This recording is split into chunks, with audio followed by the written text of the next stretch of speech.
Good morning, students. How are you?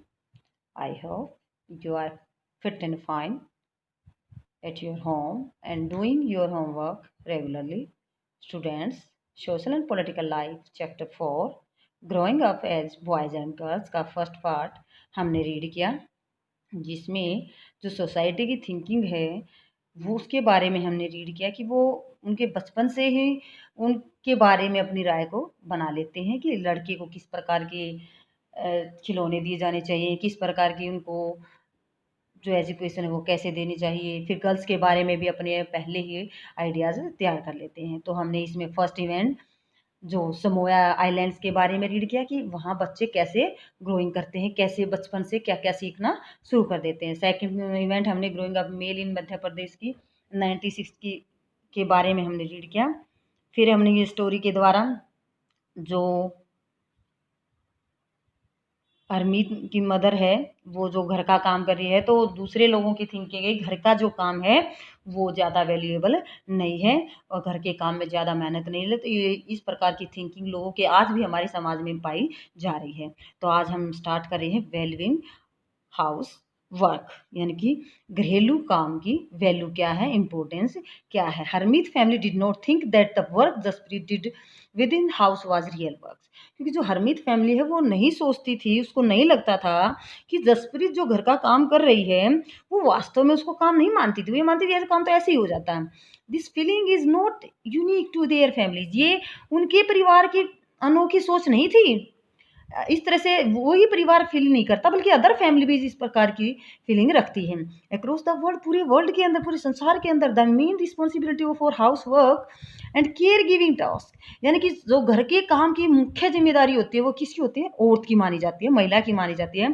Care giving task यानी कि घर के देख रेख करने का कार्य, लुकिंग आफ्टर द फैमिलीज, परिवार की के लिए काम करना, परिवार की देखभाल करना, स्पेशली चिल्ड्रन, बच्चों की, एल्डरली, बड़ों की, सिक मेंबर जो घर में बीमार हो जाते हैं उन सब की केयरिंग किसकी रिस्पॉन्सिबिलिटी बन जाती है, वुमेन्स की, औरत की। लाइज विद वुमेन, ये सारे ड्यूटीज किसकी हो जाएगी, वुमेन्स की। Yet as we see have seen the work that woman do within home is not recognise at work.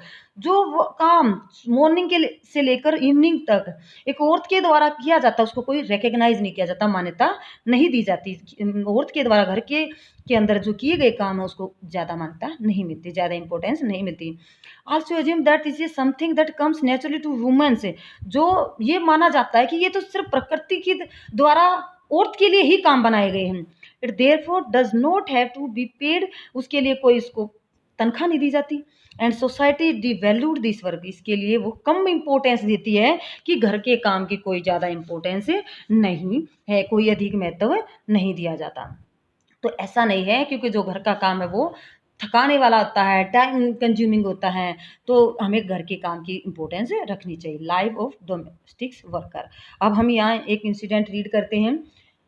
जो डोमेस्टिक वर्कर्स हैं, घरेलू काम करने वाले हैं, उन घरों में, दूसरों के घरों में जो काम करने वाली वुमेन्स है उनकी लाइफ पर क्या इफेक्ट पड़ रहा है, जो घर के कार्य हैं उनसे। इन दिस स्टोरी अबव, हमने जो ऊपर स्टोरी रीड की है, Harmeet mother was not the only one, वह अकेली ऐसी नहीं थी, वो डिड नॉट वो घर का काम कर रही हो। Lot of the work was done by the Mangala, ऐसे ही बहुत सारा काम एक मंगला के द्वारा किया जा रहा था। देयर डोमेस्टिक हेल्पर, वह एक डोमेस्टिक घरेलू हेल्पर थी, सहायक थी। मैनी होम्स, कई घरों में काम करती थी, पार्टिकुलरली इन टाउन्स, कस्बों के अंदर, सिटीज़ के अंदर। एम्प्लॉय डोमेस्टिक वर्कर्स, यानी कि घरेलू काम करने के लिए हेल्पर रखे जाते हैं। They do a lot of work, वो बहुत ज़्यादा काम करते हैं, जिसमें स्वीपिंग करना, क्लीनिंग करना, यानी कि झाड़ू लगाना, पोछा लगाना, वॉशिंग क्लोथ्स, कपड़े धोना, डिशेज बर्तन करना, कुकिंग खाना पकाना, लुकिंग आफ्टर यंग चिल्ड्रन, छोटे बच्चों की देखभाल करना, एंड द एल्डरली और बड़े बूढ़ों की देखभाल करना। Most domestic works are women, जो ज़्यादातर घरेलू सहायक होते हैं वो कौन होती हैं, वुमेन्स होती हैं, औरतें होती हैं। Some time even young boys और गर्ल्स आर एम्प्लॉय, कई बार छोटे बच्चों को, छोटे लड़कों को या छोटी लड़कियों को भी काम पर रखा जाता है ये घर के डोमेस्टिक वर्क के लिए। वेजेज आर लो, जो उनको तनख्वाह दी जाती है वो बहुत कम दी जाती है। एज डोमेस्टिक वर्क, इस प्रकार जो घरेलू कार्य है does not have much value, उसकी ज़्यादा वैल्यू नहीं मानी जाती। A domestic workers day can begin as early as 5, तो एक जो घरेलू वर्कर है उसका टाइमिंग मॉर्निंग के 5 AM से स्टार्ट होता है, सुबह 5 बजे से, and the end as late as 12 at night, कई बार तो 11 12 बजे तक, शाम तक, रात तक उनका काम चलता रहता है। Despite the hard work they do, इसके लिए कठोर मेहनत भी करनी पड़ती है। Their employer often do not show them much respect, उनके जो मालिक हैं कई बार तो वो भी उनको रिस्पेक्ट नहीं देते हैं, सम्मान नहीं देते हैं। This is what Milani a domestic worker had to say about her experience, यहाँ मिलानी है ये अपना एक्सपीरियंस, अपने अनुभव को यहाँ एक स्टोरी के द्वारा बता रही है। मिलानी a domestic worker,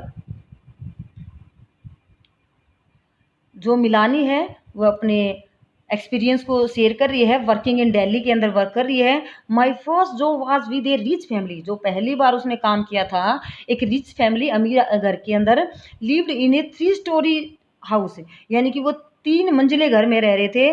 the ma'am साहब वॉज वेरी स्ट्रेंज, वो जो वहाँ की मालकिन थी वो थोड़ी सी अजीब टाइप थी। As she would shout to get any work done, यानी कोई भी काम करवाने के लिए वह चिल्ला कर बोलती थी, मिलानी से हमेशा चिल्ला कर बातें करती थी। My work was in the kitchen, Milani जो लड़की थी वो लेडी थी जो उसका काम था किचन में।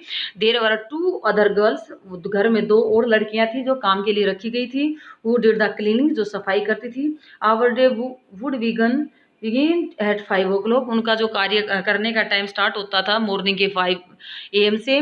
For breakfast we would get a cup of tea, breakfast के लिए 1 कप चाय और 2 ड्राई रोटी, सूखी रोटी जिस पर घी वगैरह नहीं लगाया जाता। We could never get a third roti, हमें तीसरी रोटी नहीं दी जाती थी, लेनी नहीं दी जाती थी। इन द इवनिंग, शाम में, व्हेन आई कुक फूड, जब मैं खाना पकाती थी, 2 अदर गर्ल्स, तो दूसरी और 2 लड़कियां थी, beg me to give them an extra roti, तो वो मेरे से एक्स्ट्रा रोटी मांगती थी। आई वुड सीक्रेटली गिव, मैं उनको छुपा कर रोटियां दे देती थी। And make an extra one for my self, और 1 एक्स्ट्रा रोटी मैं अपने लिए बना लेती थी। We were so hungry after working, क्योंकि हमें बहुत ज़्यादा भूख लगती थी इतनी ज़्यादा हार्ड वर्क करने के बाद, इतनी ज़्यादा काम करने के बाद, थ्रू द डे, पूरा दिन काम करने के बाद। We could not wear chappal in the house, घर में चप्पल पहनने की परमिशन भी नहीं थी। इन द विंटर, सर्दियों में, our feet would swell with the cold, ठंड के कारण पैरों में स्वेलिंग आ जाती थी। I used to feel scared of memsahib but also felt angry and humility, क्योंकि हमें हमेशा डर रहता था, मेरे को भी डर रहता था और जो दूसरी गर्ल्स थी उनको भी डर रहता था कि जो मैम साहिब है वो कभी गुस्सा ना हो जाए और हमारा अपमान ना कर ले, हमारी बेइज्जती ना करते। Did you we not work all day, क्या वे पूरा दिन काम नहीं करती थी। Did we not deserve to be treated with some respect, क्या ऐसे जो डोमेस्टिक वर्कर हैं उनको घर में रिस्पेक्ट पाने का कोई अधिकार नहीं है। तो इस प्रकार कुछ डोमेस्टिक वर्कर्स के लिए कुछ ऐसे रूल बनाए जाने चाहिए गवर्नमेंट के द्वारा, ताकि उनको क्या मिल सके, रिस्पेक्ट मिल सके, इक्वलिटी मिल सके। In fact what a commonly in term as house work actually involve many different task, इस प्रकार कॉमनली जो घर में काम होता है उस पर actually involve many different task, इसके अंदर और दूसरे काम भी, घरेलू काम जिसको हम कहते हैं, इसके अंदर अदर वर्क्स भी शामिल होते हैं। A number of this task require heavy physical work, इसके अंदर शारीरिक वर्क है, यानी कि जो मेहनत करने का काम है वो होता है इन बोथ रूरल और अर्बन, गाँव के अंदर भी और शहर के अंदर भी। Women and girls have to fetch water, urban area के अंदर जो औरतें हैं, जो लड़कियां हैं, लॉन्ग डिस्टेंस से जाकर पानी लाती है, पीने के जो लिए पानी है वो दूर स्थानों से जाकर लाती है। In rural area women and girls carry heavy had loads of firewood, जो चूल्हा जलाने के लिए लकड़ियां होती हैं वो सिर पर बड़े बड़े हैवी लोड्स को उनको सिर पर लाना पड़ता है एक स्थान से दूसरे स्थान तक। इस प्रकार जो वर्क है घर का वो बहुत ही क्या है, डिफिकल्ट है, फिजिकली है। Washing clothes take like washing clothes, cleaning, sweeping and picking up, तो इस प्रकार जो कपड़े धोना, सफाई करना, झाड़ू लगाना, picking up loads require bending, यानी कि बोझा उठाने के लिए जो झुकने का काम है, लिफ्टिंग यानी कि किसी को उठाकर कहीं रखना, कैरिंग कहीं एक स्थान से दूसरे स्थान पर ले जाना, ये बहुत सारे काम हैं जिससे फिजिकली मेहनत करनी पड़ती है। Many chores like cookings involve standing for long times, यानी कई दूसरे कार्य जैसे पूरा दिन किचन के अंदर कई घंटों खड़े रहना, in front of the hot stove यानी गर्म गैस की जो गर्मी है उसके सामने, the work women do it's strenuous and physically demanding word that we normally associate with men's, यानी कि कुछ ऐसे काम जो हम औरतों के लिए ही फिजिकली डिमांडिंग यानी कि शारीरिक मेहनत के साथ साथ जो औरतों का काम है वो थका देने वाला होता है, जबकि आम तौर पर जो हम सोचते हैं कि पुरुष ही ऐसा काम कर सकते हैं, जो बाहर के काम होते हैं वो औरतों के द्वारा नहीं किए जाते, जो बाहर के काम होते हैं और घर के काम पुरुषों के द्वारा नहीं किए जा सकते, ऐसी लोगों की थिंकिंग बनाई हुई है। Another aspects of house works, जो दूसरे एस्पेक्ट्स हैं, तथ्य हैं हाउस वर्क के लिए या care giving that we do not recognise it is very time consuming, जो घर के काम हैं उन कामों में जो टाइम कंज्यूमिंग होता है वो ज़्यादा होता है, यानी कि हम झाड़ू लगाना शुरू कर देते हैं, मानते 10 मिनट का काम है लेकिन उसमें ज़्यादा टाइम करते हैं अगर हम अच्छी तरह से सफाई करते हैं। We add up the house work and work women do outside the home, यानी कि अगर कई बार जो वुमेन है घर से बाहर जो काम करती है, we find that woman spend much more time working, यानी कि हमें पता लगता है कि जो औरतें हैं वो ज़्यादा टाइम लगाते हैं किसी काम को करने के लिए आदमी की बजाय, यानी कि आदमी लेजियर होता है,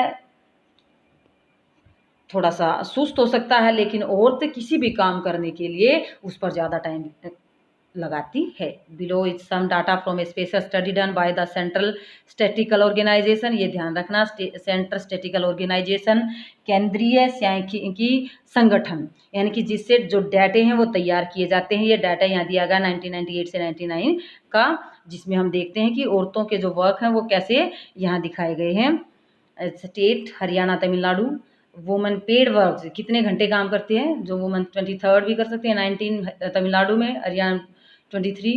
वुमेन अनपेड वर्क जो घर के अंदर तो वो लगे रहते हैं, वुमेन टोटल ये इसमें यहाँ नहीं दे रखा, मैन वर्क 38 से 40 जो पर वीक, और यहाँ मैन अनपेड वर्क 2 से 4 घंटे, यानी ये तो है जिसके लिए उसको पे मिल रही है और ये है जिसके लिए उसको पे नहीं मिल रही, और यहाँ औरतों के लिए जहाँ उनको पे मिल रही है और यहाँ औरतों के लिए जहाँ उनको पे नहीं मिल रही। तो ये डाटा तैयार किया गया है किसके द्वारा, सेंट्रल स्टैटिकल ऑर्गेनाइजेशन, केंद्रीय सांख्यिकीय संगठन के द्वारा जेंट्स और लेडीज के डिफरेंस बताया गया है। वुमेन वर्क एंड इक्वलिटीज, औरतों के द्वारा किए गए काम और इक्वलिटी समानता, कैसे समानता, as we have seen the how value attached to women house holds and care giving work is not a individual और फैमिली मैटर, जैसा कि हम जानते हैं कि महिलाओं का जो डोमेस्टिक वर्क होता है, जो घर का काम होता है या लोग आपस में परिवार के लोगों की देखभाल करनी होती है, ये किसी एक व्यक्ति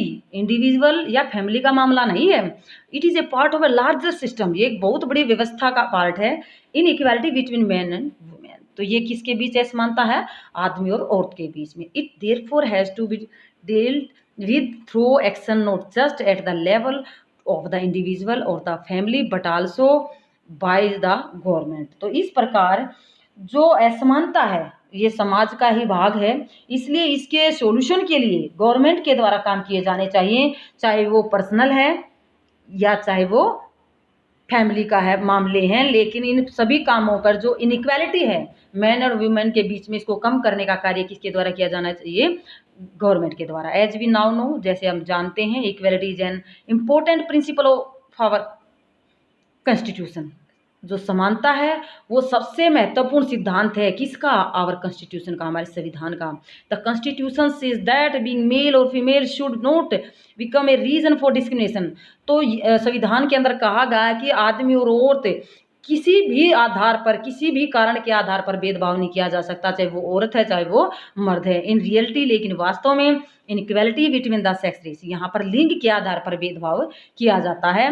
the government is therefore committed to understanding the reason for this and taking positive step. तो इस प्रकार इस जो बातें कमिट की जाती हैं सरकार के द्वारा, तो उनको पूरा करने के लिए पॉजिटिव स्टेप उठाए जाने चाहिए इस सिचुएशन में सुधार करने के लिए। For example, if recognise that the burden of the child care house work for on women. तो इस प्रकार ये मान्यता दी जा रही है कि जो घर के चाइल्ड केयर है, बच्चों की देखभाल है या घर के काम है, उसकी सारी जिम्मेदारी किसकी हो जाती है? वुमेन को दी जाती है। पुरुष इससे ज़्यादातर फ्री रहता है, स्वतंत्र रहता है, सारी रिस्पॉन्सिबिलिटी औरतों के हाथ में दी गई हैं। तो ये यहाँ कुछ पिक्चर हैं जो गवर्नमेंट के द्वारा बच्चों के लिए आंगनवाड़ी या बालवाड़ी तैयार की जाती हैं, ताकि औरतों को अपने लिए कुछ समय बच सकें, ताकि वो छोटे बच्चों को यहाँ भेज सकें और अपने लिए वो कुछ टाइम बचाकर अपने लिए टाइम निकाल सकें। This naturally has impact on whether girls can attend school. इस प्रकार जो घर का काम है, उस घर के काम के कारण जो गर्ल्स हैं वो स्कूल अटेंड नहीं कर पाती हैं।